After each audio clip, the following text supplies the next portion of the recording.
বিসমিল্লাহির রহমানির রহিম।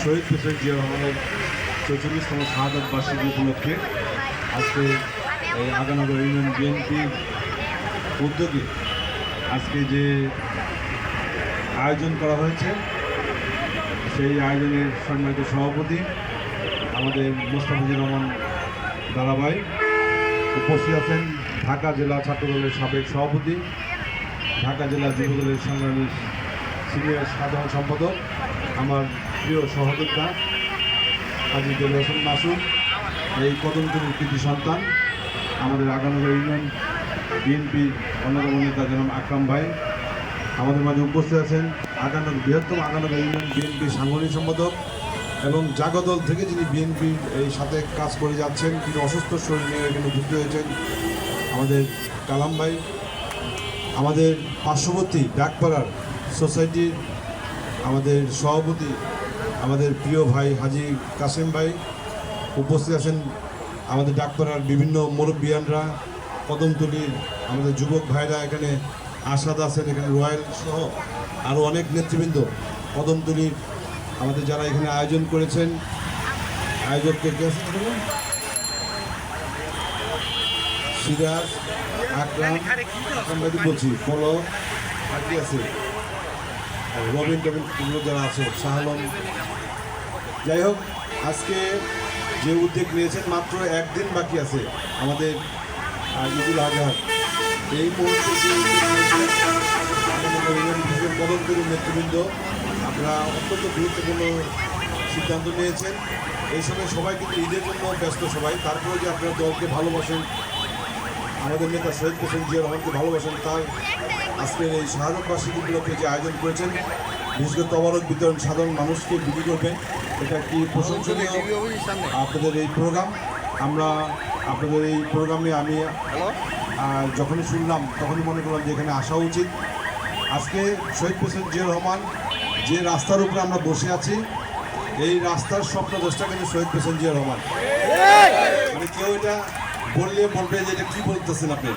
আজ থেকে 40 বছর আপনার আমাদের যারা সিনিয়র মানুষ আছেন, মুরব্বী, তারা কিন্তু জানেন এইখানে প্রথম কিন্তু উনি এই বাবাজার ব্রিজের বাস্তবায়ন করার একটা চিন্তা করেছিলেন। আপনাদের মনে আছেন নিশ্চয়ই, ছোটরা তো জানেন না, বড় যারা আছেন তারা জানেন। হ্যাঁ, পোস্তাগোলা ব্রিজের আগে এটা কিন্তু তিনি করেছিলেন। তিনি শাহাদাত বরণ করার পর সেটা আর হয়নি, পোস্তাগোলা ব্রিজ হয়েছে। তারপর দেশনেত্রী বেগম খালেদা জি, আপনারা জানেন যে এই ব্রিজ যেন হয়, আমরা কেরানীগঞ্জের মানুষ তখন বাসের চালি দিয়ে বেগম খালেদা জিয়াকে নিয়ে আসা হয়। তখন আমাদের নেত্রী বলেছিল যে কি উদ্দেশ্যে আমি যাচ্ছি, যে শহীদ প্রেসিডেন্ট জিয়া রহমান এই ব্রিজের ভিত্তিপ্রস্তর স্থাপন করেছেন, আপনাকে এখানে নিয়ে যাচ্ছি, ভবিষ্যতে আপনি ক্ষমতা আসলে এই ব্রিজ করে দিবেন। তিনি বলেছেন যে ইনশাল্লাহ যদি বিএনপি ক্ষমতা আসে তাহলে এই ব্রিজ করে দেবো। এই বাবুবাজার ব্রিজ কিন্তু বিএনপির একটা মানে বিএনপির স্মৃতির সাথে, বিএনপির পরিবারের সাথে কিন্তু জড়িত।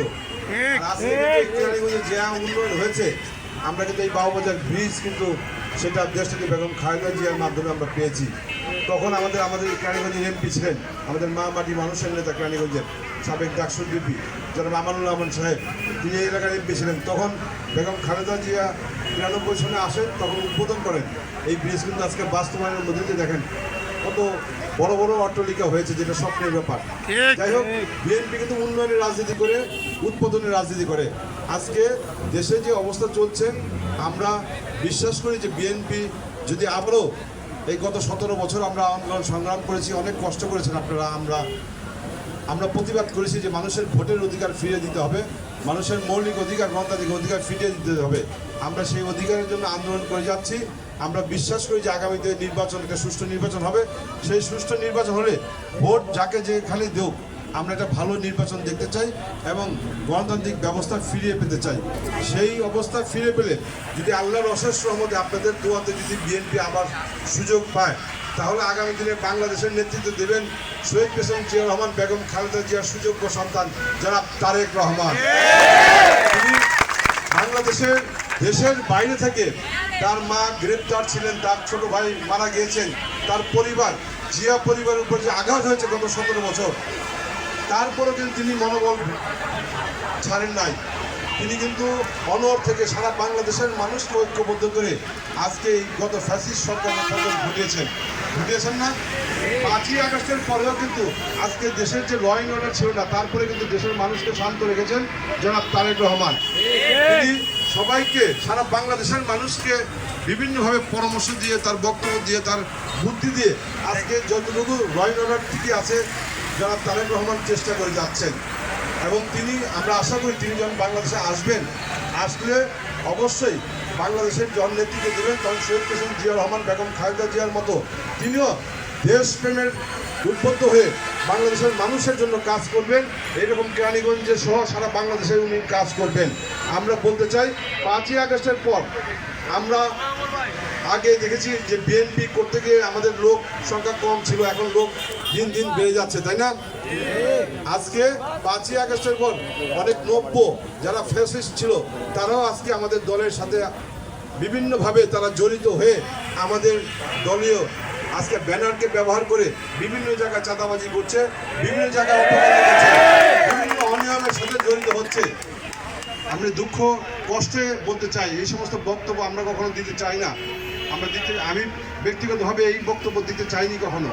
কিন্তু আজকে যে বর্তমান অবস্থা, গত 17 বছর যে অন্যায় অবিচার যা কিছু হয়েছে সাধারণ মানুষের সাথে, যদি সেই অন্যায় যদি আবার আমরাও করি তাহলে কি মানুষ আমাদেরকে ভোট দেবে? আমাদেরকে ভালোবাসবে না। আজকে রাতের আধারে আপনারা নেশাগ্রস্ত অবস্থায় এসে একটা সাধারণ একটা প্রোগ্রামকে নস্যাৎ করার জন্য আপনারা মঞ্চ ভেঙে দিয়ে যান, এটা দুঃখজনক। এটা বিএনপির রাজনীতির সাথে, আদর্শের রাজনীতির সাথে মিলে না। যারা বিএনপি করেন, যারা সঠিক রাজনীতি করেন, দলকে যারা ভালোবাসেন, তারা কিন্তু এই রাজনীতি বিশ্বাস করে না। নিশ্চয়ই নব্য যারা ফ্যাসিস্ট সরকারের দালাল ছিলেন তারা হয়তো আমাদের ব্যানারে ঢুকে যেয়ে তারা আজকে এই অপকর্ম তারা করছে। তাই আমরা বলে দিতে চাই, আমরা শান্তিপূর্ণ রাজনীতি করতে চাই, আমরা আদর্শ